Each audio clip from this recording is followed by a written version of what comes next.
Okay welcome. अगला जो chapter हम डिस्कस कर रहे हैं that is basically on the individual proteins, और इसके अंदर जो इंडिविजुअल प्रोटीन्स हम मेनली डिस्कस करेंगे दैट इज इंसुलिन, कोलेजन, फिब्रिलिन। तो इंसुलिन को समझने के लिए हम एक बेसिक कॉन्सेप्ट समझते हैं डायबिटीज़ का। डायबिटीज़ जो है हम दो टाइप से डिवाइड कर सकते हैं। कुछ पेशेंट्स होते हैं डायबिटीज़ के लिए जिसके लिए हमको इंसुलिन देना होता है, और कुछ पेशेंट्स होते हैं जिनका काम मेटफॉर्मिन, ग्लिमेप्राइड, इन ड्रग से चल जाता है। तो इनके बेसिस पे हमने डायबिटीज को दो कैटेगरी में डिवाइड कर दिया। हम ऐसा बोल सकते हैं जिसको इंसुलिन देना पड़ रहा है वो हो गए इंसुलिन डिपेंडेंट डायबिटीज मेलाइटस के पेशेंट, और जिसको नहीं देना पड़ रहा है that is non insulin dependent diabetes mellitus. तो आज से बहुत टाइम पहले इन 1980s के आसपास क्या हुआ था कि उस टाइम पे हमारे पास ह्यूमन इंसुलिन मार्केट में अवेलेबल नहीं था। तो हम यूज कर रहे थे पोर्सिन इंसुलिन, मतलब कि हम पिग का इंसुलिन लेते थे और उसको यूज करते थे। लेकिन इस इंसुलिन के साथ में एक प्रॉब्लम हो रही थी कि जब हम ये इंसुलिन दे रहे थे तो उससे पेशेंट को एलर्जी हो जाती थी, उससे पेशेंट्स को एनाफाइलेक्सिस हो सकता था। सो ये सारे कॉम्प्लिकेशंस आ रहे थे। ये इसलिए आ रहे थे क्योंकि जो पोर्सिन इंसुलिन होता था वो ह्यूमन इंसुलिन से थोड़ा सा अलग होता था। तो जैसे ही हम वो इंजेक्ट कर देते तो इम्यून सिस्टम उसको डिटेक्ट करता था कि ये कोई फॉरेन पार्टिकल आया, और उसके अगेंस्ट एलर्जिक रिएक्शंस हो जाते थे। सो इसको काउंटर करने के लिए हमें ह्यूमन इंसुलिन बनाना पड़ेगा। अब ह्यूमन इंसुलिन को इतनी लार्ज क्वांटिटी में बनाने के लिए वी हैव सर्टन चैलेंजेस। देखिए क्या को चैलेंजेस होंगे। अगर मेरे को ह्यूमन इंसुलिन को अगर मेरे को लैब के अंदर बनाना है तो सबसे पहले मेरे को ह्यूमन इंसुलिन का एक सैंपल चाहिएगा। जैसे ही वो सैंपल आ जाएगा, हमें ये पता है कि इंसुलिन एक प्रोटीन होता है, प्रोटीन मतलब चेन ऑफ अमीनो एसिड होता है। तो जैसे ही मेरे को ये सैंपल मिलेगा then what we are going to do is we will see that कि टोटल कितने अमीनो एसिड है इंसुलिन के अंदर, और फिर हम ये पता करेंगे कि कौन सा अमीनो एसिड सबसे पहले, फिर कौन सा है, फिर कौन सा है, फिर कौन सा है, और वो सेम अमीनो एसिड फिर हम लैब में अरेंज कर देंगे और फिर रिकॉम्बिनेंट टेक्नोलॉजी से हम मल्टीपल कॉपीज बना देंगे। सो ह्यूमन इंसुलिन को बनाने के लिए दो चैलेंजेस थे। सबसे पहले हमें एक सैंपल चाहिए और सेकंड उसकी सीक्वेंसिंग करनी थी। तो जो सबसे पहला एक्सट्रैक्शन किया, जो फर्स्ट एक्सट्रैक्शन किया था ह्यूमन इंसुलिन का सक्सेसफुल, वो किया था दो साइंटिस्ट ने, बेंटिंग एंड बेस्ट ने। तो बेंटिंग एंड बेस्ट ने सबसे पहले ह्यूमन इंसुलिन का सैंपल निकाल के दिया। इस काम के लिए जो नोबेल प्राइज मिला था वो मिला था जॉन मैक्लोइड को। तो अब आपके दिमाग में आ रहा होगा ऐसे कैसे हुआ कि काम तो बेंटिंग बेस्ट ने किया और नोबेल प्राइज जॉन मैक्लोइड को मिला। जॉन मैक्लोइड को इसलिए मिला क्योंकि जॉन मैक्लोइड जो था वो एचओडी था डिपार्टमेंट का। So he got the Nobel prize. He was also the director of the institute. उसने इसको शेयर किया था बाद में बेस्ट के साथ में।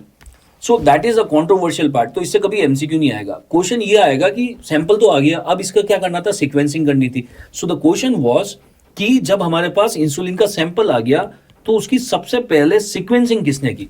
सो the sequencing was done by the scientist Sanger. Human insulin की सीक्वेंसिंग इज डन बाय सेंजर।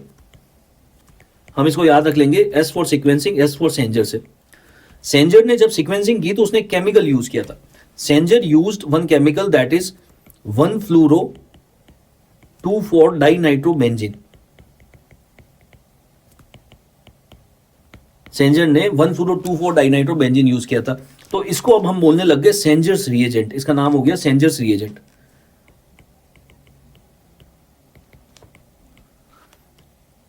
जब सेंजर ने सीक्वेंसिंग की तब पता लगा कि ह्यूमन इंसुलिन जो होता है वो दो चेन से बना होता है।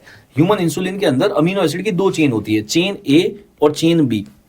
चेन ए जो होता है उसके अंदर टोटल 21 अमीनो एसिड होते हैं, और चेन बी के अंदर टोटल 30 अमीनो एसिड होते हैं, और ये दोनों चेन आपस में जुड़ी हुई होती है with the help of the disulphide bond. So this is what the Sanger has told us. और सेंजर ने ये भी बताया कि कौन सा अमीनो एसिड सबसे पहले, कौन सा बाद में। तो अगर हम ये सारे अमीनो एसिड को इसी सेम सीक्वेंस में अरेंज कर लेंगे तो हमारे को ह्यूमन इंसुलिन की मल्टीपल कॉपीज मिल जाएगी। So what we have figured out with the help of the information given by Sanger that human insulin A chain जो था वो 21 अमीनो एसिड का बना हुआ था, बी चेन 30 अमीनो एसिड का बना हुआ था, मतलब कि टोटल 51 अमीनो एसिड थे। अगर हम इसको कंपेयर करें पोर्सिन इंसुलिन से जो हम पहले यूज कर रहे थे 1980 से पहले, पोर्सिन इंसुलिन में ए चेन तो सेम था, ए चेन में 21 अमीनो एसिड थे, बी चेन में ह्यूमंस के अंदर तो 30 थे, और इसके अंदर पिग के अंदर 29 हुआ करते थे। सो टोटल 50 अमीनो एसिड से। सो एक अमीनो एसिड के डिफरेंस की वजह से सारी प्रॉब्लम हो रही थी। अब आपने कभी अगर इंसुलिन की बॉटल्स देखी हो या इंसुलिन के पेन देखे हो तो इंसुलिन जो आता है उसकी जो हाफ लाइफ होती है वो बहुत कम होती है। उसको बढ़ाने के लिए उसके अंदर कुछ प्रिजर्वेटिव मिलाया जाता है। बेसिकली हम एक मिनरल मिलाते हैं जो कि इंसुलिन की शेल्फ लाइफ बढ़ा देता है। So to increase the shelf life of insulin हम उसके अंदर जिंक मिला देते हैं। तो अगर आप कभी इंसुलिन की बोतल देखोगे तो उसके अंदर लिखा रहता है कि इसके अंदर जिंक ऐड किया हुआ है। इनफैक्ट उसके अंदर एक और मिनरल बनाया जाता है जिससे उसकी इफेक्ट बढ़ जाता है, and that is chromium.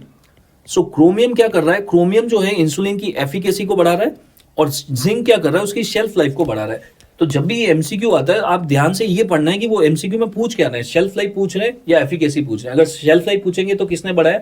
Zinc ने. एफिकेसी किसने बढ़ाया? क्रोमियम ने. So this is all about the insulin. Now coming to the second protein, that is collagen. Collagen जो है, this is the major structural protein. Major structural protein मतलब कि हमारी body में कोई भी स्ट्रक्चर, हर एक स्ट्रक्चर जो है वो कोलेजन से ही बना हुआ है. आप चाहे बात करें skin, hairs, nails, liver, heart, anything, ligament, tendon, muscle, bone, everything is made up of collagen. So collagen is the most abundant protein of the body. एक क्वेश्चन आया था आपके एग्जाम में, which is the most abundant protein of the plasma. अगर वो पूछे blood के अंदर सबसे कॉमन प्रोटीन कौन सा है, तो ब्लड के अंदर का सबसे कॉमन प्रोटीन है एल्बुमिन. लेकिन अगर आपसे पूछे कि ओवरऑल सबसे कॉमन कौन सा है, ओवरऑल सबसे कॉमन है collagen. So this is the major structural protein. This is the most common or the most abundant protein of body. हमारी बॉडी में सबसे ज्यादा जो कोलेजन मिलता है वो मिलता है कॉर्निया के अंदर. सो highest concentration is found in cornea.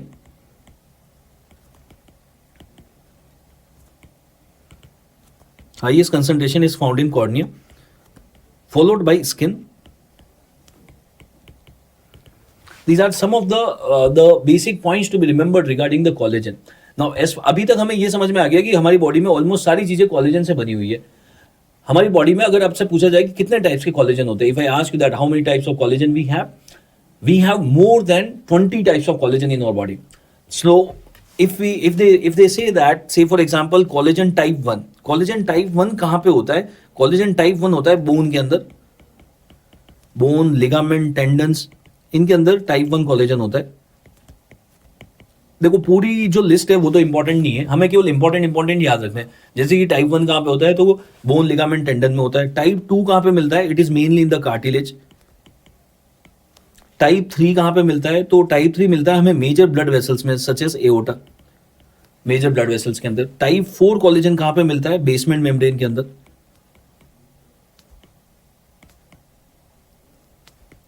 Type 10 जो कोलेजन होता है that is found in the hypertrophied cartilage.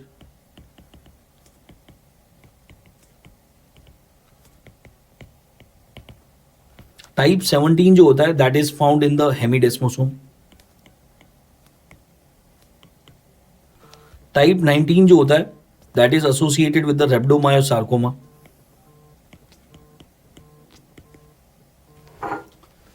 So these are the few important types of the collagen. They ask that this particular type is found where. इसमें जो सबसे important है वो याद रखना, टाइप 4 कोलेजन. टाइप 4 कोलेजन कहाँ पे मिलता है? बेसमेंट मेम्ब्रेन में मिलता है. एक याद रखना है हमें, टाइप 17 हेमिडेस्मोसोम के अंदर मिलता है. So these are the few important types of collagen. Now how these collagens are made, क्योंकि हमारी बॉडी में सारी चीजें ही कोलेजन से बनी हुई है. ये कोलेजन हमारी बॉडी में बनता कैसे? तो हमें अभी तक यही पता है कि कोलेजन जो है is a chain of amino acid. Now how this chain of amino acid is going to make the bone, at the same time it is making the skin also, at the same time it is making the hairs also, how it is possible?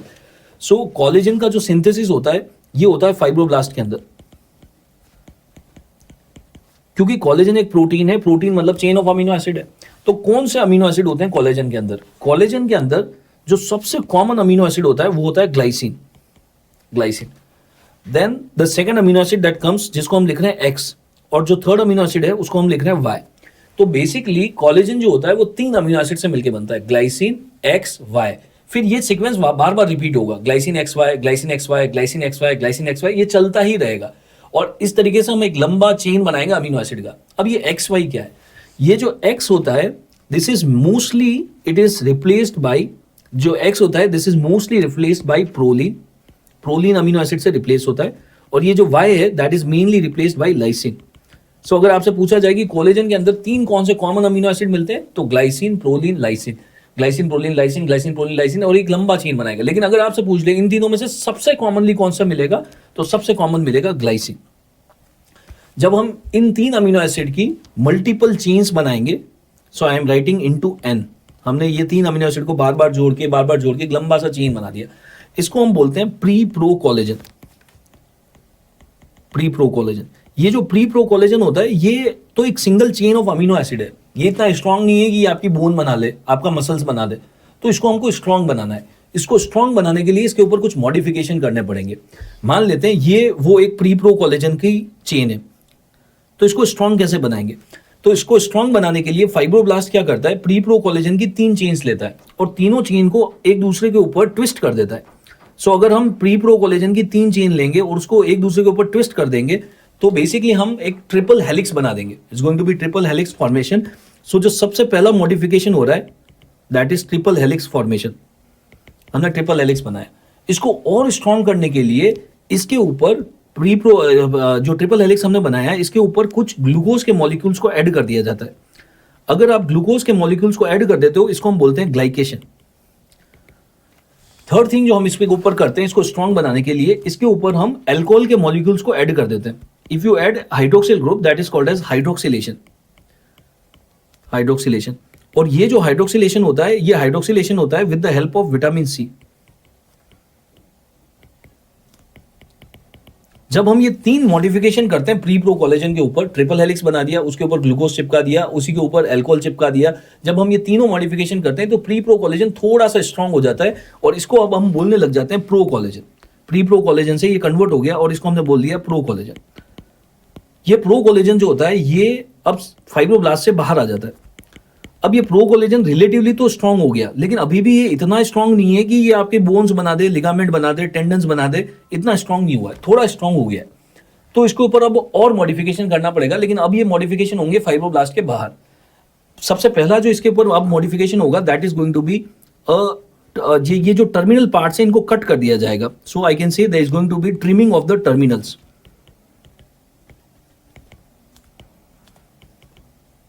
Trimming of terminals, ये जो side side में ऐसे fibre जैसे निकल रहे हैं इसको cut कर दिया जाता है।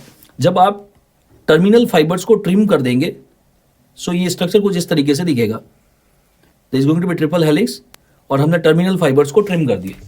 अब इसको थोड़ा सा कंडेंस किया जाता है। कंडेंस करने का मतलब है the process that we are going to do this is called as aldol condensation. Aldol condensation जो होता है it is via a enzyme that is lysyl oxidase. ये लाइसिल ऑक्सीडेज तब अच्छे से काम करता है जब कॉपर वहां पे अवेलेबल होता है। So with the help of copper aldol condensation होगा, और जब ये एल्डोल कंडेंसेशन होगा अब ये प्री प्रो कोलेजन बहुत ही स्ट्रांग हो जाएगा क्योंकि आपने इसको कंडेंस कर दिया।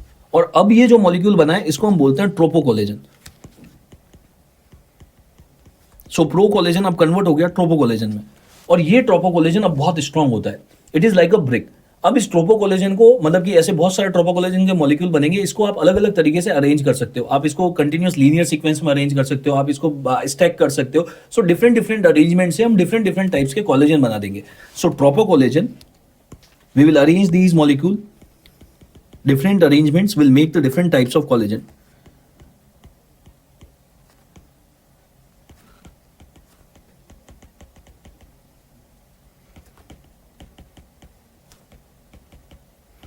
So this is how the collagen synthesis occurs. इस पूरे पाथवे से क्या क्वेश्चन आता है हम उस पर फोकस करते हैं। देखिए यहां से 3 तरीके के क्वेश्चन आता है। सबसे पहला क्वेश्चन आता है कि कोलेजन जो होता है कौन कौन से अमीनो एसिड से मिलकर बनता है। तो 3 कॉमन अमीनो एसिड होते हैं, ग्लाइसिन, प्रोलिन, लाइसिन। इनमें से सबसे कॉमन कौन सा है? ग्लाइसिन। सेकंड क्वेश्चन आता है कि जब हम कोलेजन बनाते हैं तो कुछ मॉडिफिकेशन हमने फाइब्रोब्लास्ट के अंदर की है और कुछ मॉडिफिकेशन फाइब्रोब्लास्ट के बाहर की है। फाइब्रोब्लास्ट के अंदर क्या क्या मॉडिफिकेशन किए? ट्रिपल हेलिक्स बनाया, ग्लाइकेशन किया, हाइड्रोक्सिलेशन किया, ये सब अंदर किया था। और बाहर कौन से 2 मॉडिफिकेशन हमने किए थे? एक तो ट्रिमिंग की थी टर्मिनल पार्ट्स की, और दूसरा कंडेंसेशन रिएक्शन किया था। So these are the 2 things that we do, and ultimately we are going to make the tropocollagen, which is a very strong unit, which is the structural and the functional unit of the collagen, and ultimately some different types के collagen बना देंगे। Now what are the disease that is related with this collagens? इनसे क्या क्या disease associate करती है? तो सबसे पहले बात करते हैं टाइप 1 collagen की। मैंने आपको बताया था कि टाइप 1 collagen कहाँ पे मिलता है? तो बोन में मिलता है। और अगर किसी का टाइप 1 कोलेजन खराब है तो उसके बोन्स खराब हो जाएंगे, बोन का फॉर्मेशन अच्छे से नहीं होगा। अगर बोन का फॉर्मेशन अच्छा नहीं होता है तो उसको हम बोलते हैं osteogenesis imperfecta. Osteogenesis imperfecta. Osteo का तो मतलब होता है बोन लैटिन में, genesis means synthesis, and imperfecta means कि अच्छे से नहीं बन रहा है, खराब बन रहा है, इम्परफेक्ट बन रहा है। सो अगर किसी का टाइप 1 कोलेजन खराब है तो बोन्स खराब बनेंगे, बोन्स खराब बनेंगे तो इस डिजीज का हमने नाम रख दिया ओस्टियोजेनेसिस इम्परफेक्टा। क्योंकि इस बच्चे के जो बोन्स होंगे वो बहुत ही खराब होंगे, बहुत ही फ्रेजाइल होंगे, ये थोड़ा बहुत भी गिरता है इसको फ्रैक्चर हो जाता है. So this patient will have the recurrent multiple fractures, हर थोड़े दिन में इसको फ्रैक्चर हो जाते हैं. The bones are going to be very fragile, multiple fracture की हिस्ट्री होगी. हमारा टाइप 1 कोलेजन एक जगह और होता है, वो होता है हमारी आइज के अंदर. ये जो हमारा आइज का व्हाइट कलर वाला पार्ट है दैट इज द स्क्लेरा. ये भी टाइप 1 कोलेजन से बना है. अगर किसी का टाइप 1 खराब है तो बोन्स तो खराब होंगे होंगे. जो व्हाइट कलर का पार्ट है आई का, जिसको हम बोलते हैं स्क्लेरा, ये बहुत पतला होता है. अगर ये बहुत पतला हो जाएगा तो इसके पीछे का स्ट्रक्चर दिखने लग जाएगा. आपके और मेरे तो नहीं दिख रहा है क्योंकि हमारा स्क्लेरा मोटा है, लेकिन इन बच्चों का स्क्लेरा बहुत पतला होता है तो इसके पीछे के ब्लड वेसल्स भी दिखने लग जाते हैं, और पीछे के जो ब्लड वेसल्स होते हैं उसकी वजह से ब्लूइश डिस्कलरेशन हो जाता है. सो इन बच्चों का जो स्क्लेरा होता है वो कुछ इस तरीके से, जैसा आप इस इमेज में देख पा रहे हो कि that is referred as the blue sclera. इनको ब्लू स्क्लेरा हो जाएगा. इनका जो आई का ये वाला पार्ट है वो ब्लू कलर का हो जाता है. वो बेसिकली क्यों हुआ? क्योंकि वो उसका स्क्लेरा जो है वो बहुत पतला हो गया. तीसरा, हमारे कान के अंदर जो छोटे छोटे बोन्स होते हैं जो कि हमें हेल्प करते हैं हीरिंग में, स्टेपिस, इंकिस, मेलियस, ये भी इनके खराब होते हैं. और अगर ये खराब हो जाएंगे तो बच्चे को हीरिंग लॉस हो जाएगा. सो ऑस्टियोजेनेसिस इम्परफेक्टा वाला जो बच्चा होता है उसको एक तो बार बार फ्रैक्चर की हिस्ट्री होती है, साथ में ब्लू स्क्लेरा होगा और साथ में हीरिंग लॉस होगा. अगर ये लिखा हुआ है एमसीक्यू के अंदर, they are talking about osteogenesis imperfecta. बात करते हैं टाइप 2 कोलेजन की. टाइप 2 कोलेजन जो होता है वो कार्टिलेज के अंदर होता है. कार्टिलेज अगर खराब हो जाएगी, कार्टिलेज कहाँ पे होती है? जॉइंट्स के अंदर होती है. तो दो बोन्स के बीच में कार्टिलेज होती है, और अगर टाइप 2 खराब है तो कार्टिलेज खराब है, कार्टिलेज खराब है तो जॉइंट खराब हो जाएगा. इसको हम बोलेंगे chondrodysplasia. Chondro means cartilage and dysplasia means defective. So अगर टाइप 2 कोलेजन खराब है the patient will have the chondrodysplasia. Then comes the type 3 collagen. Type 3 collagen कहाँ पे होता है? मेजर ब्लड वेसल्स में, जैसे कि एओर्टा में. अगर टाइप 3 कोलेजन खराब होता है इसको हम बोलते हैं एहलर-डैनियल्स सिंड्रोम. एहलर-डैनियल्स सिंड्रोम. अब यहाँ पे थोड़ा सा डिफिकल्ट पार्ट है, थोड़ा सा ट्रिकी पार्ट है. एहलर-डैनियल्स सिंड्रोम क्या होता है? आपने आजकल देखा होगा इंस्टाग्राम पे, यूट्यूब पे कुछ वीडियोस आते हैं. कुछ लोग होते हैं जो उनके जो जॉइंट होते हैं वो बहुत ही ज़्यादा फ्लेक्सिबल होते हैं. मतलब वो अजीब अजीब हरकतें कर लेते हैं, अपनी गर्दन को 180 डिग्री पे घुमा देंगे, या फिर यहाँ की स्किन को पकड़ के ऐसे ऊपर लेके आ जाते हैं, या अपने हाथ को, इनफैक्ट आपने आपके स्कूल में भी देखा होगा कि एक बच्चा होता था जो अपनी फिंगर्स को यहाँ पे पीछे फोर आर्म पे टच कर लेता था. आप और मैं तो नहीं कर पाते थे. तो ये जो लोग होते हैं, कुछ ऐसे लोग होते हैं जिनके जॉइंट्स बहुत फ्लेक्सिबल हो जाते हैं, हाइपर इलास्टिक जॉइंट हो जाते हैं, उनकी स्किन भी बहुत इलास्टिक हो जाती है. ऐसा इसलिए हो पाता है कि अगर किसी का टाइप 3 कोलेजन खराब है उसको हम बोलते हैं एहलर-डैनियल्स सिंड्रोम. एहलर-डैनियल्स सिंड्रोम का दूसरा नाम होता है rubber man syndrome. Rubber man syndrome. Basically Ehlers Danlos syndrome या फिर रबरमैन सिंड्रोम में ऐसा नहीं है कि खाली टाइप 3 कोलेजन खराब है. इनके ऑलमोस्ट सारे कोलेजन खराब होते हैं. इनके सारे कोलेजन खराब होते हैं, लेकिन मोस्ट स्पेसिफिकली कौन सा कोलेजन खराब हुआ है दैट इज टाइप 3. सो मैंने इसको टाइप 3 की कैटेगरी में इसलिए लिखा है, ऐसा नहीं कि केवल टाइप 3 खराब है. So let's write down this point that almost all the collagens are defective. Almost all the collagens are defective, particularly the type 3. Particularly the type 3. Skin के अंदर कौन सा कोलेजन होता है? तो स्किन के अंदर मेनली होता है टाइप 5. तो कभी कभी ये क्वेश्चन भी पूछते हैं कि एहलर-डैनियल्स वाले की जो स्किन होती है वो हाइपर इलास्टिक हो जाती है. हाइपर इलास्टिक हो जाती है. हाइपर इलास्टिक कैसे हो गई उसकी स्किन? बिकॉज उसका कौन सा कोलेजन खराब हो रखा है? That is due to type 5 collagen. Type 5 collagen. So Ehlers Danlos में सारे के सारे कोलेजन खराब है, लेकिन अगर आपसे पूछ ले कि सबसे स्पेसिफिक कौन सा जो है एहलर-डैनियल्स के साथ रिलेट करता है, रबरमैन के साथ रिलेट करता है, that is the type 3. Next comes the type 4 collagen. Type 4 collagen जो होता है वो बेसमेंट मेम्ब्रेन के अंदर होता है. अब अगर बेसमेंट मेम्ब्रेन खराब हो जाएगी तो पेशेंट कैसे प्रेजेंट करेगा? अगर टाइप 4 कोलेजन खराब होता है तो इस डिजीज को हम बोलते हैं एलपोर्ट सिंड्रोम. तो बेसमेंट मेम्ब्रेन हमारी बॉडी में मिलती है किडनीज के अंदर. किडनी में जो नेफ्रॉन के अंदर जो बेसमेंट मेम्ब्रेन होता है, अगर टाइप 4 कोलेजन खराब है तो वो खराब हो जाएगा, और उसकी वजह से क्या होगा? जो आरबीसीज हैं वो यूरिन के थ्रू बाहर आने लग जाएंगे, और यूरिन का जो कलर है वो रेडिश होने लग जाएगा. सो एलपोर्ट सिंड्रोम में क्योंकि टाइप 4 कोलेजन खराब होता है और टाइप 4 कोलेजन आपके किडनी के अंदर बेसमेंट मेम्ब्रेन बना रहा है, तो वो काम नहीं करेगा तो आरबीसीज बाहर आएंगे, and that is called as haematuria. So Alport syndrome वाले पेशेंट में हीमेचूरिया होने लग जाता है. अगर किसी को टाइप 4 कोलेजन खराब है और एलपोर्ट सिंड्रोम हो रखा है तो उसको सेंसरी न्यूरल हीरिंग लॉस भी हो जाता है, उसको हीरिंग लॉस भी होगा. थर्ड थिंग जो इसके अंदर होती है that is referred as anterior lenticonus. Now let's understand what is this anterior lenticonus. Anterior का मतलब तो एंटीरियर हो गया, lenti means lens, conus means cone. देखिए नॉर्मली आपके और मेरे आई का जो लेंस है, नॉर्मली हमारी आंख का अंदर जो लेंस है वो कुछ इस तरीके का है, here you can see the shape. But Alport syndrome वाला जो पेशेंट होता है उसके अंदर ये जो आई का लेंस होता है वो कुछ इस तरीके का नहीं होता है, वो थोड़ा सा ऐसा कोन शेप का हो जाता है, आगे से आगे की तरफ ऐसा कोन शेप का निकल जाता है, इसको हम बोलते हैं एंटीरियर लेंटिकोनस। सो एलपोर्ट सिंड्रोम में क्लासिकल ट्रायड देखने को मिलता है। अगर किसी भी एमसीक्यू में ऐसा लिखा हुआ है हिमेचूरिया हो रहा है, हीरिंग लॉस हो रखा है और उसके आई का जो लेंस है वो एंटीरियर साइड में कोनस शेप का है, दैट इज एंटीरियर लेंटिकोनस है, दैट इज एलपोर्ट सिंड्रोम। आप इस वाले इमेज में भी देखो, here is the normal lens, ये एक रियल पेशेंट का इमेज है, here you can see the normal lens, the curvature of the lens, और यहाँ पे देखेंगे हम एलपोर्ट सिंड्रोम वाला, here you can see there is increase in the curvature of the lens on the anterior aspect, is anterior lenticonus. इसको confuse नहीं करना है। टाइप 4 कोलेजन, अगर कोलेजन खुद से खराब है, अगर टाइप 4 कोलेजन ही खराब है तो उसको बोल दिया एलपोर्ट सिंड्रोम। एक डिजीज होती है उसके अंदर देखिए क्या होता है, टाइप 4 कोलेजन हमने बात की कि टाइप 4 कोलेजन जो होता है वो बेसमेंट मेम्ब्रेन बनाता है, और ये जो बेसमेंट मेम्ब्रेन बनती है ये मेनली दो जगह पे बन रही होती है, वो होती है लंग्स में और किडनी में। तो एक पेशेंट है उसको टाइप 4 कोलेजन में कोई खराबी नहीं है, उसका टाइप 4 कोलेजन बिल्कुल ठीक है, लेकिन उसको प्रॉब्लम ये हो गई कि उसके इम्यून सिस्टम ने एक गलत एंटीबॉडी बना दी, और ये गलत एंटीबॉडी क्या कर रही है, ये जाके और ये जो टाइप 4 कोलेजन है बेसमेंट मेम्ब्रेन है उसको जाके डिस्ट्रॉय कर रही है। यहां पे आपको समझना पड़ेगा, देखिए एलपोर्ट सिंड्रोम में तो टाइप 4 कोलेजन ही खराब होता है, दैट इज एलपोर्ट सिंड्रोम। एक दूसरा पेशेंट है उसको टाइप 4 कोलेजन कुछ खराब नहीं है, उसका बिल्कुल ठीक है, लेकिन उसके इम्यून सिस्टम ने गलत एंटीबॉडी बना दी, वो एंटीबॉडी जाके उस टाइप 4 कोलेजन को डिस्ट्रॉय कर रही है। तो अगर ऐसा हो जाता है तो वो जो एंटीबॉडीज होती है वो बेसिकली दो जगह पे डिस्ट्रक्शन करती है, एक तो लंग्स के अंदर और दूसरा किडनीज के अंदर। अगर लंग्स के अंदर वो एंटीबॉडी जाके डिस्ट्रॉय करेगी बेसमेंट मेम्ब्रेन को, तो जो पेशेंट होगा उसको हीमोप्टाइसिस होगा, जब वो कफ करेगा तो उसके अंदर ब्लड आएगा, so the patient will have haemoptysis. और क्योंकि किडनी के अंदर डैमेज हो जाएगा तो आरबीसीज यूरिन के अंदर आने लग जाएंगे, दैट इज कॉल्ड एज हीमेचूरिया।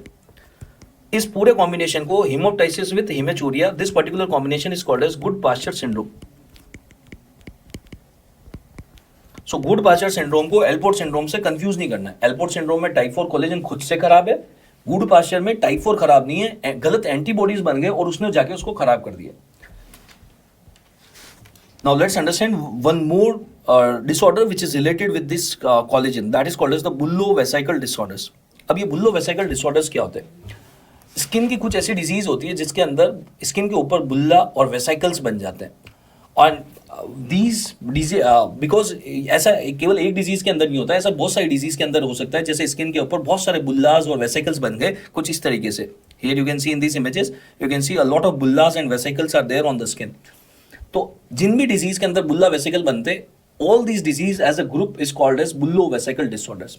ऐसा कैसे होता है कि स्किन के ऊपर इतने सारे बुल्ला वेसिकल कैसे बन जाएंगे? तो इसको समझने के लिए हमें स्किन की लेयर्स को समझना होगा। अगर मैं आपसे पूछूं कि स्किन की लेयर्स, आप मेरे को ये बताइए कि how many layers are there in dermis, how many layers are there in dermis? The options are 1 2 3 4 5, how many layers are there in dermis?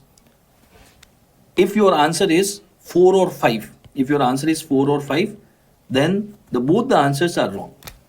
The correct answer was 2, because आप जो answer कर रहे थे वो आप आंसर कर रहे थे एपिडर्मिस का। मैंने एपिडर्मिस का तो क्वेश्चन ही नहीं पूछा, मैंने ये पूछा कि डर्मिस के अंदर कितनी लेयर होती है। डर्मिस के अंदर तो 2 ही लेयर होती है, एपिडर्मिस में 4 to 5 होती है। ये मैं बेसिकली आपको यहाँ से ये समझाना चाह रहा हूँ कि हमारे एग्जाम का जो रिजल्ट होता है वो कभी भी डिफिकल्ट क्वेश्चन डिसाइड ही नहीं करता, वो हमेशा इजी क्वेश्चन ही डिसाइड करता है। आप कोई सा भी एग्जाम ले लो, आप एफएमजी एग्जाम लो, नीट पीजी लो, यूएसएमए ले लो, कोई सा भी एग्जाम लो, हर एक एग्जाम में इजी क्वेश्चन ही एग्जाम का रिजल्ट डिसाइड करते हैं। देखिए इसको हम एक दूसरे एग्जाम्पल से समझते हैं। मान लेते हैं अभी हम एफएमजी एग्जाम की बात करते हैं। एफएमजी में आपके 300 एमसीक्यू आते हैं। आप हिस्ट्री से कोई सा भी एफएमजी का पेपर ले लो, कोई सा भी पेपर ले लो एमसीए का, even the 30 July, the recent one 30 जुलाई 2023 वाला, जो बोल रहे हैं कि बहुत ही डिफिकल्ट आया था, या फिर जो सबसे कम रिजल्ट हुआ था एमसीए की हिस्ट्री में, दैट वाज जून 2014, जब रिजल्ट आया था 3.8%। आप कोई सा भी पेपर ले लो, उसमें कम से कम आपको you will get 100-120 easy questions will be there. 100-120 सब में आते हैं, इजी क्वेश्चन आते ही आते हैं। So let's understand like this. मान लीजिए आप एमसीए की एग्जाम की प्रिपरेशन कर रहे हैं और आपने बहुत अच्छे से प्रिपेयर कर लिया, सब कर लिया। मैं आपको ये बोल रहा हूँ कि आपका एग्जाम है 1 महीने बाद, आपने एक बार आपके सारे नोट्स पढ़ लिए, रिविजन चल रहा है। मैं आपको एक मॉक एग्जाम देता हूँ, 300 MCQs का। मैं आपको ये बोल रहा हूँ कि सारे MCQ नहीं करने, इसमें से केवल आप वो MCQ निकाल लो जो आपको अच्छे से आते हैं, जो आप श्योर शॉट आपको आते हैं। अगर आप एक डिसेंट प्रिपरेशन कर रहे हैं ना, तो आप आराम से 120 प्लस इजी क्वेश्चंस उसमें से ढूंढ लेंगे कि हाँ मेरे को इतने तो आते हैं, 150 का नहीं पता, लेकिन हाँ 120 तो मेरे को ये श्योर शॉट आते ही आता है। जो क्वेश्चन आपने सेलेक्ट किए, अब मैं आपको ये बोल रहा हूँ कि ये 120 आपने सेलेक्ट किए 300 में से, आप ये 120 में से ये 120 सॉल्व करो, और मैं आपको ये ऑप्शन दे रहा हूँ कि आप 15 सिली मिस्टेक कर देना, चलेगा। कैसे भी करके आउट ऑफ 120 105 मार्क्स लेके आ जाओ।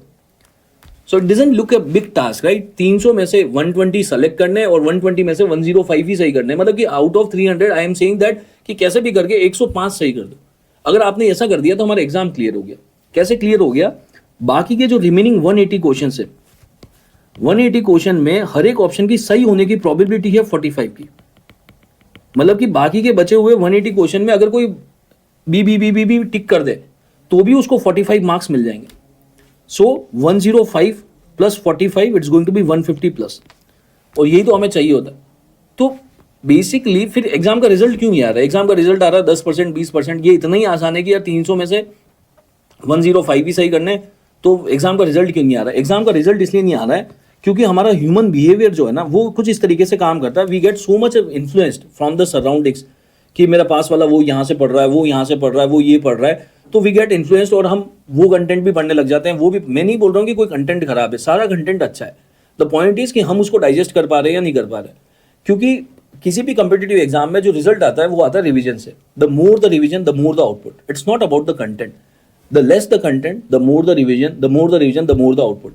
सो हमें इस बात पे फोकस करना है। लेकिन हम क्या होता है कि यार मेरा वो साथ वाला रूममेट जो है वो वहाँ से पढ़ रहा है, उसने तो इतने बड़े नोट्स पढ़े, इसने ये पढ़ा, वो ये बोल रहा है, ये तो पढ़ना बहुत ही जरूरी है। तो जब हम इधर उधर इतना डाइवर्स हो जाएंगे ना, तो हम उसको रिवाइज ही नहीं कर पाते, और उसकी वजह से हम ईजी क्वेश्चन पे मिस आउट कर जाते हैं। सो हमें किसी को दिखाने के लिए नहीं पढ़ना है, हमें तो हमारा एग्जाम क्लियर करना है, और वो बहुत सिंपल और सॉर्टेड तरीका है।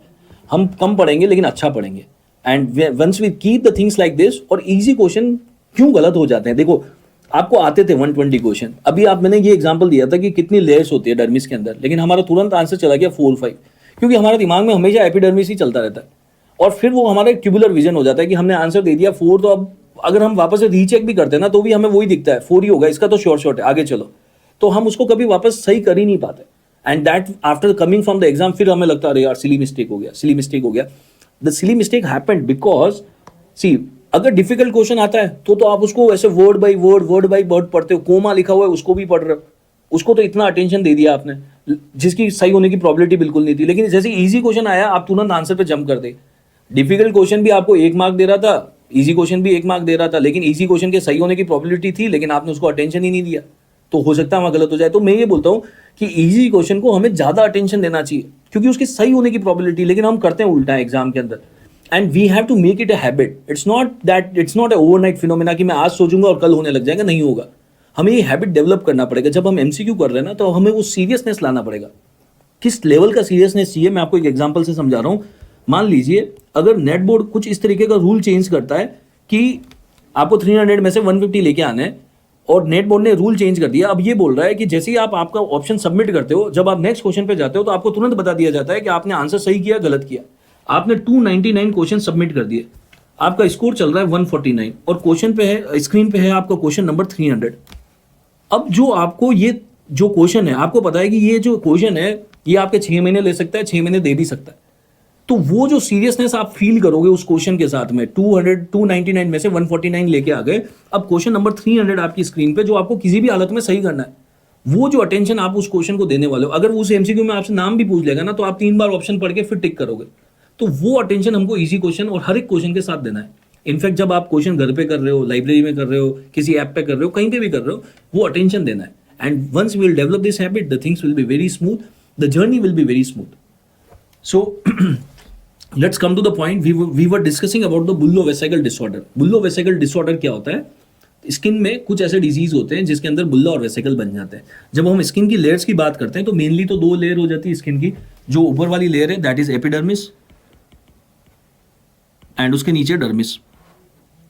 एपिडर्मिस और डर्मिस के बीच का जो एरिया हो गया that is the sub epidermal area.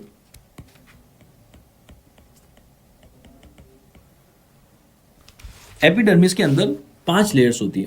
There are 5 layers in epidermis. आप जैसा आपको कन्वीनियंट लगे आप वैसे याद रख लो। मैं तो इसको इस तरीके से याद रखता हूं, कॉलेज बस, these are the 5 layers.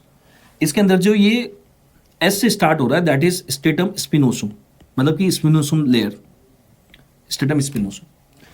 When comes to dermis, dermis के अंदर 2 लेयर है, papillary layer and reticular layer. ये जो पेपिलरी लेयर है ये स्टेटम बेसाले के साथ में, मतलब कि ये जो सबसे नीचे वाली लेयर है ये दोनों आपस में जुड़े हुए होते हैं। ये दोनों आपस में जुड़े होते हैं with the help of one structure that is called as hemidesmosome. So epidermis और डर्मिस आपस में जुड़े हुए हैं with the help of a structure hemidesmosome. Stratum spinosum की जो सेल्स हैं वो आपस में जुड़ी हुई होती है, बहुत टाइट कनेक्शन होता है स्टेटम स्पिनोसोम की सेल्स का, और ये आपस में जुड़ी हुई होती है with the help of structure called as desmosome. So basically मैं आपको यहाँ पे ये एक बेसिक स्ट्रक्चर समझा रहा हूँ कि स्किन के अंदर डेस्मोसोम कहाँ पे होते हैं और हेमीडेस्मोसोम कहाँ पे होते हैं। तो स्पिनोसोम सेल्स की जो लेयर्स होती है उसके अंदर स्पिनोसोम सेल्स आपस में जुड़े हुए होते हैं विद द हेल्प ऑफ डेस्मोसोम, और एपिडर्मिस और डर्मिस आपस में जुड़े हुए होते हैं with the help of hemidesmosome. Now say for example what happened is there is a individual, उसके अंदर क्या हुआ, एक गलत एंटीबॉडी बन गई, इम्यून सिस्टम ने गलत एंटीबॉडी बना दी, और वो एंटीबॉडी क्या कर रही है, वो जाके डेस्मोसोम को डिस्ट्रॉय कर रही है। अगर डेस्मोसोम को डिस्ट्रॉय करेगी, उसको टारगेट करेगी, तो उसकी स्किन पे बुल्ला और वेसिकल्स बन जाएंगे, और इस डिजीज को हम बोलते हैं pemphigus vulgaris. This disease is called as pemphigus vulgaris. इसी तरीके से कुछ इंडिविजुअल्स ऐसे होते हैं जिसके अंदर एक गलत एंटीबॉडी बन जाती है, और वो रॉन्ग एंटीबॉडी क्या करती है, हेमीडेस्मोसोम को टारगेट करती है। अगर रॉन्ग एंटीबॉडी हेमीडेस्मोसोम को टारगेट करके उसको डिस्ट्रॉय करती है तो भी इस पेशेंट में बुल्ला और वेसिकल बन जाएंगे। This particular disease is referred as bullous पेम्फिगोइड।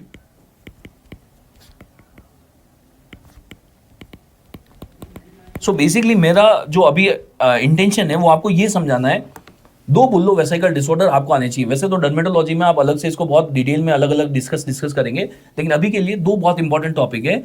एक, अगर डेस्मोसोम को एंटीबॉडी डिस्ट्रॉय करता है तो पेम्फिगस वुल्गारिस, हेमीडेस्मोसोम को डिस्ट्रॉय करता है तो बुल्लस पेम्फिगोइड, दोनों में बुल्ला वेसिकल बनते हैं। तो पता कैसे पड़ेगा, देखिए पेम्फिगस वुल्गारिस जो होता है उसके अंदर जो बुल्ला वेसिकल बनते हैं वो बनते हैं वेस्ट के ऊपर, और बुल्लस पेम्फिगोइड में बुल्ला और वेसिकल बनेंगे वो वेस्ट के नीचे बनेंगे। तो याद करना भी आसान है, बुल्लस पेम्फिगोइड बी से स्टार्ट हो रहा है, B basically is below waist, और पेम्फिगस वुल्गारिस में कहां होगा, above waist. So pemphigus vulgaris basically there is a destruction of desmosome। Histologically lesion कहां पे सिचुएटेड है, आप देखिए डेस्मोसोम जो थे वो कौन सी लेयर के अंदर सिचुएटेड थे, they are liquid situated in the epidermis. So pemphigus vulgaris में आपको जो प्रॉब्लम देखने को मिलेगी वो मिलेगी एपिडर्मल एरिया में, एपिडर्मिस में। और क्लिनिकली लीजन्स कहां होंगे, पेम्फिगस में अबव वेस्ट होंगे, बिलो वेस्ट होंगे, पेम्फिगस में अबव होंगे, बुल्लस में बिलो होंगे। So they are going to be clinically the lesion is above west, above west होंगे, above west होंगे मतलब कि oral lesions भी मिलेंगे, oral cavity के अंदर भी बुल्ला और वेसिकल्स बन जाएंगे। So the oral lesions will be present। अब ये वाला इमेज देखो and you compare with these 2 bullous vesicle disorders. Pemphigus के जो बुल्ला हैं वो बुल्ला बनने के बाद में वो फट जाते हैं, वो रप्चर हो जाते हैं, and this is called as the bulla spread sign. So bulla spread और बुल्ला रप्चर किसके अंदर होते हैं, तो पेम्फिगस के अंदर होते हैं। आप देखो बुल्लस पेम्फिगोइड में बुल्ला अभी भी बने हुए हैं, वो फटे नहीं है। अगर आप इसको इम्यूनोफ्लोरेसेंस स्टडी करते हो, मतलब कि आपने स्किन की बायोप्सी ली और इम्यूनोफ्लोरेसेंस डाल के आपने देखा, तो कुछ इस तरीके का पैटर्न देखने को मिलता है। This is called as fish net pattern, fish net pattern. Whereas bullous pemphigoid में the lesions are situated, is a very important MCQ. Bullous pemphigoid में देखिए किसका डिस्ट्रक्चर हुआ है, हेमीडेस्मोसोम का डिस्ट्रक्शन हुआ है, मतलब कि कुछ इस जगह पे डिस्ट्रक्शन हो रखा है। And this area comes under sub epidermal zone, sub epidermal. So bullous pemphigoid में the destruction is there of the hemidesmosome, hemidesmosome का डिस्ट्रक्शन हुआ है, और हिस्टोलॉजिकली ये लीजन्स कहां पे सिचुएटेड है, सब एपिडर्मल एरिया में।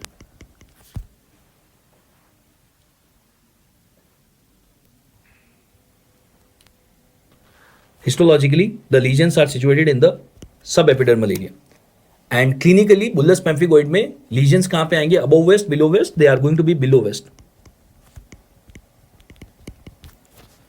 Oral lesions, because below waist है तो ओरल लीजन्स नहीं होंगे. बुल्ला स्प्रेड हो रहा है क्या? You can see that bullas are not spread, they are intact. So bulla spread sign is not there.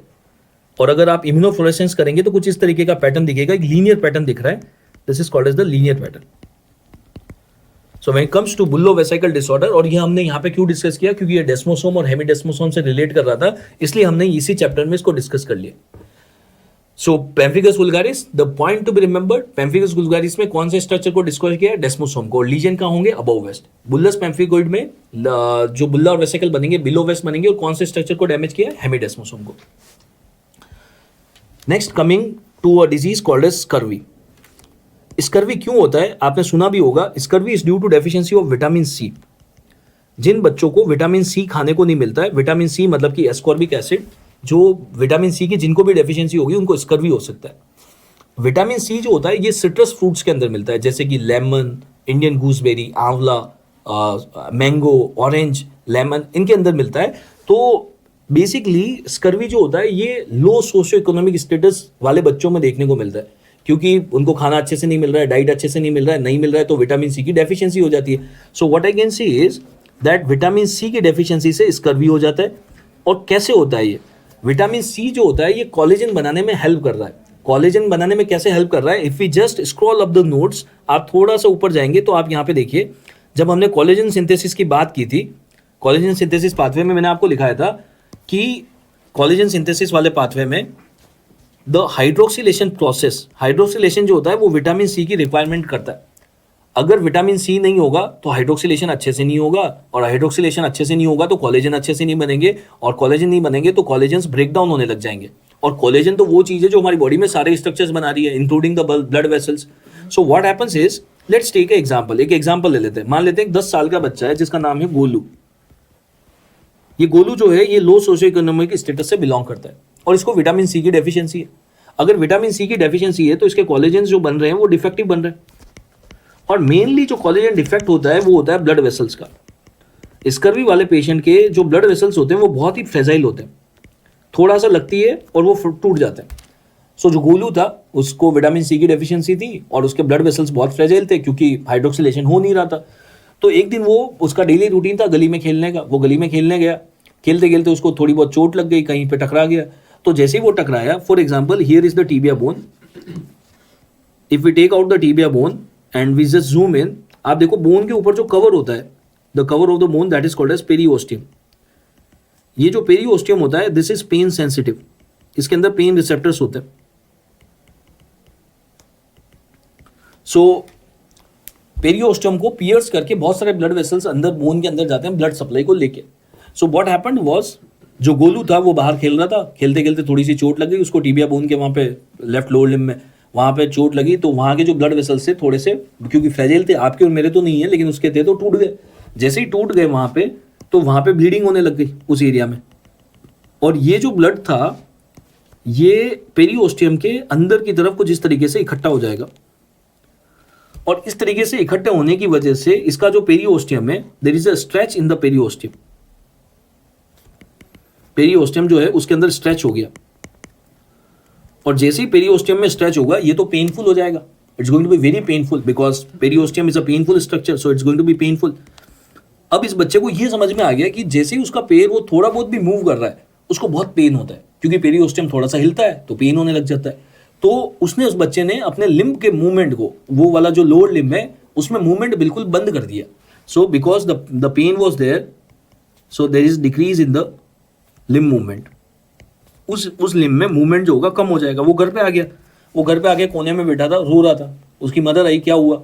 तो उसने, बच्चे ने बोला कि मेरे पैर में बहुत दर्द हो रहा है, थोड़ी सी चोट लग गई. तो मदर ने बोला ला मैं चेक कर लेती हूँ. तो मदर ने जैसे उसको टच करने की कोशिश की, देखने के लिए कहाँ पे क्या हो रहा है, बच्चे ने अलाउ ही नहीं किया, क्योंकि बच्चे को पता है कि अगर जैसे ही उसका पैर कोई भी मूव कर रहा है उसको बहुत पेन हो रहा है, तो वो किसी को मूव ही नहीं करने दे रहा, किसी को टच ही नहीं करने दे रहा. तो व्हाट हैपेंड वाज, अब मदर को ही लगा यार ये बच्चा जो अपना पैर बिल्कुल मूव ही नहीं कर रहा है, इसको पैरालिसिस तो नहीं हो गया, क्योंकि there is decrease in the limb movement. So the mother will take the child to the emergency. और बच्चा जब लेके आएगा, बच्चे को जब लेके आया जाएगा, तो इंडियन पेशेंट जो होते हैं वो दो तरीके के होते हैं. एक अपना डायग्नोसिस पहले ही लेके आता है. जैसे कि कुछ पेशेंट होते हैं वो ये बोलते हैं, जैसे आपने सुना भी होगा कि डॉक्टर साहब मुझे टाइफाइड हो गया. आप मुझे इसका इलाज दे दो। उनको टाइफाइड की स्पेलिंग भी नहीं पता, उनको नहीं पता टाइफाइड कैसे होता है, क्या होता है, लेकिन उनको डायग्नोस पता है कि मेरा टाइफाइड है, diagnosis. So there are one set of Indian patient, they come with their own diagnosis. तो जब ये पेशेंट बच्चे को लेके आएंगे ना पेरेंट्स, तो ये बोलेंगे जी बच्चे को पैरालिसिस हो गया, ये बच्चा अपना जो है लोअर लिम्ब मूव नहीं कर रहा है, इसको पैरालिसिस हो गया। उसको कोई पैरालिसिस नहीं हुआ है, क्योंकि इतने छोटे बच्चे में पैरालिसिस होना बहुत ही अनलाइकली। तो आप इमरजेंसी में बैठे हुए थे, तो आपको आके कहा कि इस बच्चे को पैरालिसिस होगा, तो आपने कहा लाओ चेक कर लेते हैं। तो बच्चे को जैसे ही आपने लिम्ब का मूवमेंट चेक करने के लिए हाथ आगे बढ़ाया, बच्चा रोने लग गया। बच्चे ने कहा मैं अलाउ नहीं करूंगा because it's very painful. The moment you see this, आपके दिमाग में आ रहा था यार ये पैरालिसिस तो नहीं है, ये कुछ और है। तो आपने क्या किया, आपको लग रहा था कि हो सकता है स्कर्वी है, लो सोशो इकोनॉमिक स्टेटस है, पेनफुल लिम्ब हो रहा है, मूवमेंट कम कर रहा है। So what you did is you ordered a X-ray, that is X-ray knee. आपने एक्सरे नी कराया। जब आपने एक्सरे नी कराया तो कुछ इस तरीके की इमेज सामने आई। You can see there is a ring that is there, this is referred as the ring epiphysis. वैसे तो आप इसको रेडियो में बहुत डिटेल में डिस्कस करेंगे, जिसको हम बोलते हैं विमबर्गर्स ring.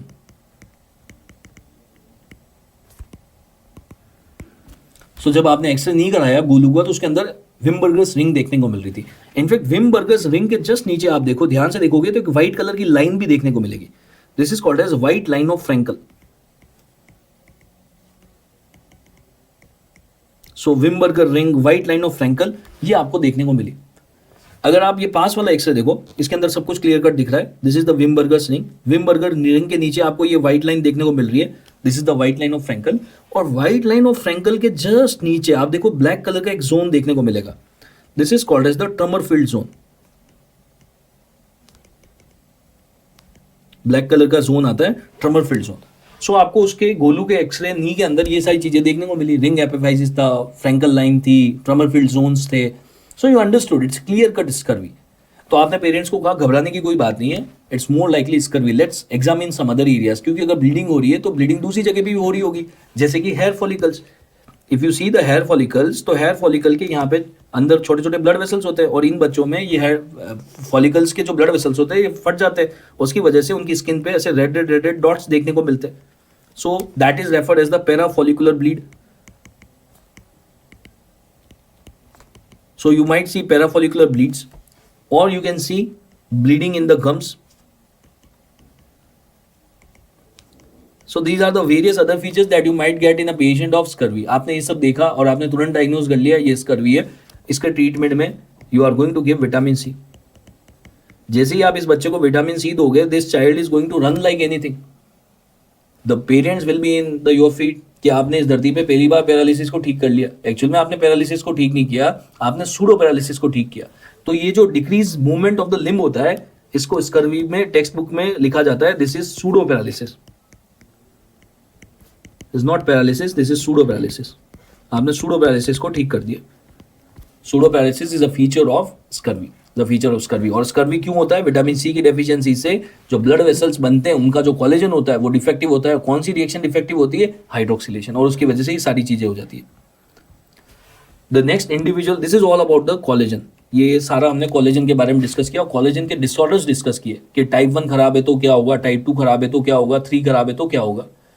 Now coming to the next individual protein, that is fibrillin. Fibrillin जो होता है, फिब्रिलिन अगर ये डिफेक्टिव होता है, इफ डिफेक्टिव, तो पेशेंट का जो बॉडी फीचर्स होते हैं वो अलग हो जाते हैं। The body features will look like something called as Marfanoid habits.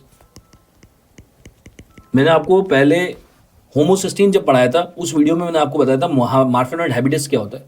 तो जिनका फिब्रिलिन खराब होता है, उनके बॉडी फीचर्स कुछ अलग ही हो जाते हैं। ये पेशेंट टॉल होते हैं, इनका आर्म स्पैन जो होता है वो इनकी हाइट से ज्यादा हो जाता है। इनकी जो फिंगर्स होती है, they are going to have long cylindrical fingers called as arachnodactyly. Arachnodactyly होता है। इनका जो आंख का लेंस होता है थोड़ा सा डिसलोकेटेड होता है, that is called as ectopia lentis. इनका जो पैलेट होता है उसकी आर्च बहुत हाई होती है, हाई आर्क पैलेट। सो अगर किसी का फिब्रिलिन खराब है तो ये सारे बॉडी फीचर्स देखने को मिलेंगे, जिसको हम बोलते हैं मार्फेनॉइड हैबिटस। इसके साथ में इन पेशेंट्स का जो आईक्यू होता है वो बिल्कुल नॉर्मल होता है, या कभी कभी इवन हायर साइड पे भी हो सकता है।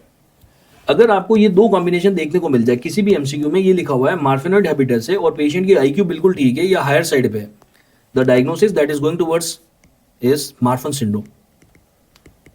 सो मार्फन सिंड्रोम क्यों होता है? Marfan syndrome is basically is due to defect of fibrillin. ये फिब्रिलिन का जो प्रोटीन बनता है, इसकी इंफॉर्मेशन कौन से क्रोमोसोम पे होती है? क्रोमोसोम नंबर 15 पे। तो कभी कभी ये मार्फन सिंड्रोम बेसिकली क्यों हो रहा है? क्रोमोसोम नंबर 15 पे म्यूटेशन होने की वजह से फिब्रिलिन अच्छा नहीं बनता है। सो द फिब्रिलिन बनाने की जो इन्फॉर्मेशन होती है वो क्रोमोसोम नंबर 15 पे होती है, और अगर क्रोमोसोम नंबर 15 का म्यूटेशन हो जाता है तो उसकी वजह से सारी चीजें हो सकती है। मैंने आपको एक दूसरे वीडियो में ये भी बताया था कि मार्फेनॉइड हैबिटस जो होता है दो कंडीशन में आपको याद रखना है, एक होता है मार्फन सिंड्रोम और दूसरा होता है होमोसिस्टिनेमिया। कैसे डिफरेंशिएट करना है? मार्फन सिंड्रोम वाले की आईक्यू बिल्कुल ठीक होगी, और हाइपर होमोसिस्टिनेमिया वाला जो होगा उसको मार्फेनॉइड हैबिटस तो होगा ही होगा, उसकी आईक्यू थोड़ी सी कम होगी, उसका ब्लड जो होगा गाढ़ा होगा, थ्रोम्बोसिस हो रखा होगा। सो अगर उन्होंने थ्रोम्बोसिस, आईक्यू ये सब लिखा हुआ है, आईक्यू कम ये सब लिखा हुआ है, तो ये जा रहा है हाइपर होमोसिस्टिनेमिया की तरफ। और अगर आईक्यू नॉर्मल है, no thrombosis, only Marfanoid habitus, it is going towards Marfan syndrome. So this is all about the various individual proteins. इस पूरे चैप्टर में हमने 3 इंडिविजुअल प्रोटीन्स को डिस्कस किया। सबसे पहले बात की थी इंसुलिन की, जिसके अंदर 51 अमीनो एसिड्स होते हैं। फिर हमने बात की कोलेजन की, जिसको हमने बहुत डिटेल में डिस्कस किया, कोलेजन बनता कैसे। उसके अंदर जो इंपॉर्टेंट एमसीक्यू थे, intracellular modification, extra cellular modification. फिर हमने बात की इंडिविजुअल कोलेजन डिसऑर्डर्स की, अगर टाइप 1 कोलेजन खराब होगा तो क्या होगा, ऑस्टियोजेनेसिस इम्परफेक्टा। टाइप 2 खराब होगा तो क्या होगा, 3, 4 likewise. Then we have discussed the third individual protein, fibrillin. If we summarize this, human insulin sequencing कौन से साइंटिस्ट ने किया था? S for sequencing. Sequencing was done by Sanger. Sequencing किया था सेंजर ने। सेंजर ने एक reagent यूज किया था, that was 1-fluoro-2,4-dinitrobenzene. Human insulin is made up of 51 amino acid. When it comes to the collagen synthesis, select intracellular events. Intracellular कौन कौन से इवेंट होते हैं? इंट्रासेलुलर इवेंट होते हैं triple helix formation, glycation end hydroxylation. ये 3 intracellular है, बाकी के जो 2 हैं वो एक्स्ट्रा सेलुलर है। Now when comes to the match the following, so let's do it in the reverse direction और in the same direction, okay, is the Ehlers-Danlos syndrome. When it comes to Ehlers-Danlos syndrome, the other name of Ehlers-Danlos syndrome is called as the Rubberman syndrome. Rubberman syndrome. When it comes to osteogenesis imperfecta, osteo means bone. So bone, it is due to defect of which type of collagen? It is type 1 collagen defect. Type 1 collagen defect. Alport syndrome. Alport syndrome में कौन सा collagen खराब होता है? Type 4. So I can say Alport syndrome is due to defect of the type 4 collagen. Goodpasture syndrome में type 4 collagen तो ठीक होता है लेकिन गलत एंटीबॉडी बन जाते हैं। So auto immune destruction of the type 4 collagen is called as the Goodpasture syndrome. Pemphigus vulgaris, pemphigus vulgaris में कहां पे प्रॉब्लम हुई थी? डेस्मोसोम या हेमीडेस्मोसोम? पेम्फिगस वुल्गारिस में प्रॉब्लम थी डेस्मोसोम की। डेस्मोसोम कहां पे होते हैं? Epidermal area, sub epidermal area. Desmosome से एपिडर्मल एरिया में। बुल्लस पेम्फिगोइड में जो चीज खराब होती है दैट इज हेमीडेस्मोसोम, और हेमीडेस्मोसोम कहां पे होते हैं? सब एपिडर्मल एरिया में, सब एपिडर्मल एरिया में। स्कर्वी जो होता है, जब आप इस स्कर्वी वाले बच्चे का एक्सरे करते हैं तो एक्सरे के अंदर आपको क्या देखने को मिलता है? तो you are going to see the Wimberger's ring on the X-ray, white line of Frankel, trummerfeld zone. So this is all about the various individual proteins and the related disorders. Yes, thank you.